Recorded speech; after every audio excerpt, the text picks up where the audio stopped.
ги олеснивте мерките за заштита од COVID-19, практично според последната одлука во кафенињата, рестораните на маса може да седат неограничен број на луѓе, се додека се почитува на протокол од 50%. Најавивте уште во септември дека од октомври ќе почне мерка во затворените простории да се влегува со 2 дози вакцина, меѓутоа ништо од тоа. Гледаме дневните статистики дека бројот на заболени полека расте, значи пак имаме над 10% од вкупниот број на тестови. Дали мерките за олеснување што ги донесовте се политичка одлука или епидемиолошка, ова сме ве прашале и порано, и зошто не почна онаа мерка што ја најавивте за 2 дози вакцини во затворени простори? Добро, никогаш мерките не биле носени до ваква политичка одлука, почетокот на кризата од лани до сега, секогаш сме гледале низ призма на епидемиологијата, односно што е тоа што може да се препорачи или да се забрани или да се направи рестрикција. Во таа смисла, на следниот состанок на Комисијата за заразни болести ќе биде дискутирана оваа мерка за неопходност од тоа да се има 2 дози на вакцини. Целта на најавата пред неколку 3 до 4 недели беше точно тоа да имаат пред граѓаните и да имаат време да примат 2 вакцини од тој момент. И најавивме дека ќе биде за некаде крајот на месец октомври или месец ноември, така да ја очекувам таа дискусија сега да се одвива на следниот состанок на Комисијата и да заземе став епидемиолозите во однос на тоа.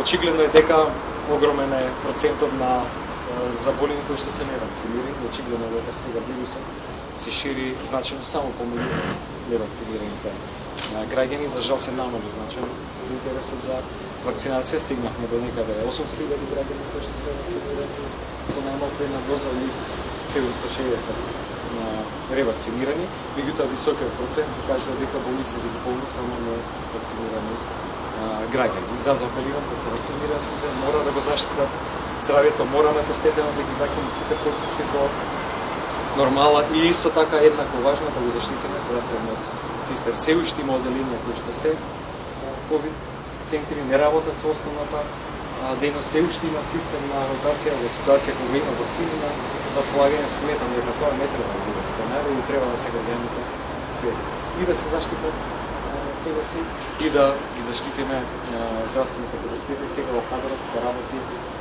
во делот на своите специјалности. Се донесе и уште една препорака, тоа е да се скрати времето до 3-та доза на вакцина за граѓаните вакцинирани со вакцината на Синофарм, и тоа веќе се спроведува, така да вчера половина пациенти беа вакцинирани со 3-та доза. Верувам дека за тоа има интерес, тоа е еден дополнителен буст на имунитетот.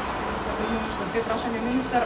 Кампања е, активен сте натеран политички, меѓутоа како министер за здравство само еднаш ве видовме на еден настан за трансплантација во КТМ Лима. А каде сте? Каде е Венко Филипче, министерот за здравство? Секој ден во Министерството за здравство ги менаџираме сите процеси за што сега зборувавме за делот на вакцинацијата, за делот на болничките капацитети. Не сакам да се свати дека некој од настаните користиме за политичка промоција и да работите активност не се закони.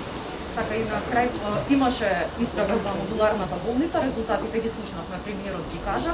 Дали овој случај така ќе се затворави или сепак на крај некој ќе понесе одговорност за тоа што јавноста тоа го? Не, има се уште истрага во правителство, така да има. Спомнавте третата доза на вакцина после 3 месеци за граѓаните вакцинирани со кинеските вакцини. На што се базира одлуката? Нели е малку рано, бидејќи секаде во свет после 6 месеци се дава трета доза? Ние овде даваме повеќе. Не, ние ги пратиме препораките на меѓународните институции и дел од нив препорачуваат да тие луѓе кои што се вакцинирани со вакцината на Синофарм малку порано ја примат третата бустер доза. Значи се уште важи препораката за 6 месеци за сите вакцинирани со другите вакцини Астра и Pfizer, а ова е само за вакцините на Синофарм. Но каде е скринингот во училиштата, каков е одливот, има ли некакви позитивни резултати? Сакаш ли родителите? Имате ли информација? Да, апсолутно. Стигнуваат секојдневно согласности од Министерството за образование. Верувам дека до крајот на оваа недела ќе се истестираат околу 500 деца, имајќи ја предвид динамиката со која што пристигнуваат согласностите од родителите. Се тестираат деца во средните училишта во Скопје и во повеќе основни училишта во повеќе градови. До сега нема стигнат позитивен тест на ниедно дете во училиштето. Било во основните, било во средните, што е одличен знак, но да почекаме се уште рано. Проблеми нема од период.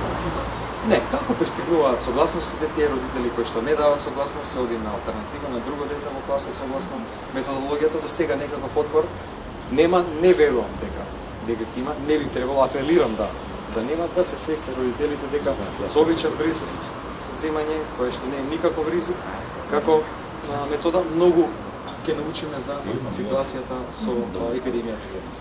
Уште најавивте некаков скрининг за хроничните болести, не знам дали е нешто така вичното и дали се следат пост-ковид пациентите, кои од нив оздравело, кои од нив как починало.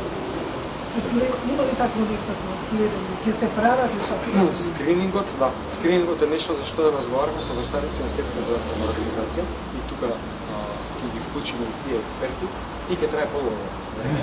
Не е тоа анализа што може да завршиме за кратко време, ниту пак може нешто да научиме за кратко време. Сепак е тоа анализа на ситуацијата на однос на хроничните болести кај сите граѓани во нашата земја. Така да тоа е процес кој што ќе започне и веројатно ќе трае повеќе месеци во однос на пост-ковид пациентите.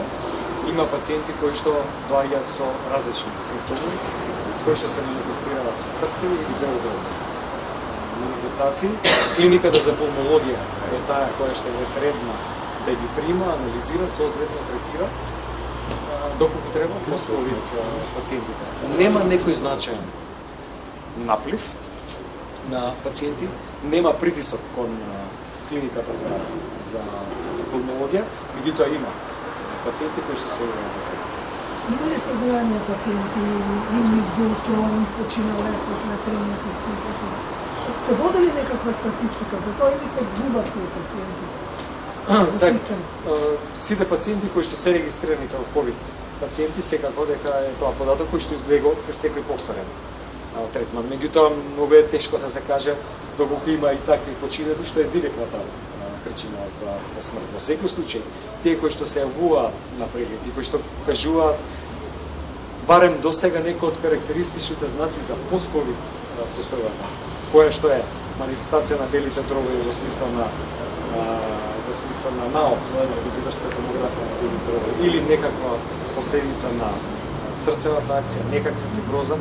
Сега е период кога се повеќе се анализираат и во светот и кај нас. Се повеќе се докажуваат со специфични испитувања, така да сметам дека не само кај нас, сега во светот е многу рано да се зборува за типични пост-ковид компликации или последици од болести. Сепак следи период, исто како што е ова период на анализа на самите хронични болести и за тие аспекти.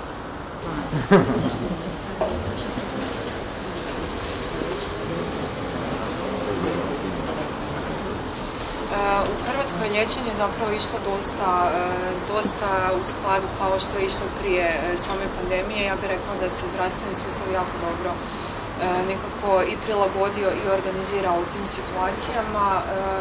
Testovi za djecu su bili organizirani u sklopu bolnica, roditelji su se testirali preko liječnika opće prakse, tako da ja bih rekla da je tu stvarno neka fleksibilnost zdravstvenog osoblja i cijelog sustava je bila stvarno na razini. Така, со какви симптоми децата со канцер развиваат, нели, кога имаат COVID-19?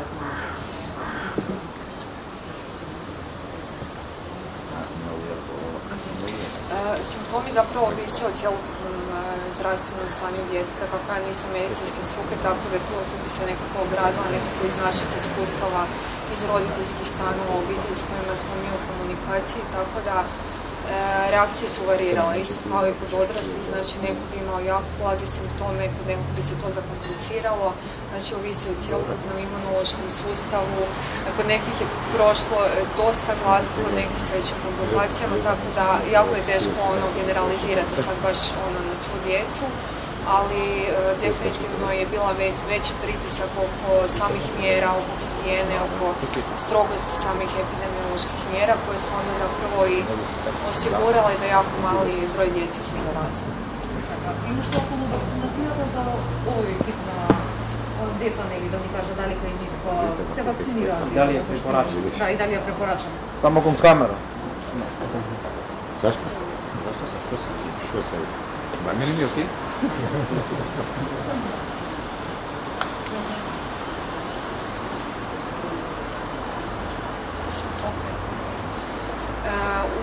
U smislu cijepljenja djece u ovom trenu djeca se ne cijepe, odnosno nema nekog službenog konsenzusa oko cijepljenja djece, tako da većina djece koja su na covidu, to jest koja se liječe od maligne bolesti, nisu cijepljena u ovom trenutku u Hrvatskoj, ali mi se, znači, i kao organizacija Krijesnica i kroz zdravstveni sustav jako se fokusiramo na ovaj oblik cjelokupne pomoći obitelji, od smještaja do psihološke pomoći, do praćenja cjelokupne situacije, do neke podrške medicinskom osoblju u smislu i psihološke podrške, supervizija, jer je cijela situacija stresna i nadilazi puno same ove zdravstvene mjere i cijelu epidemiju.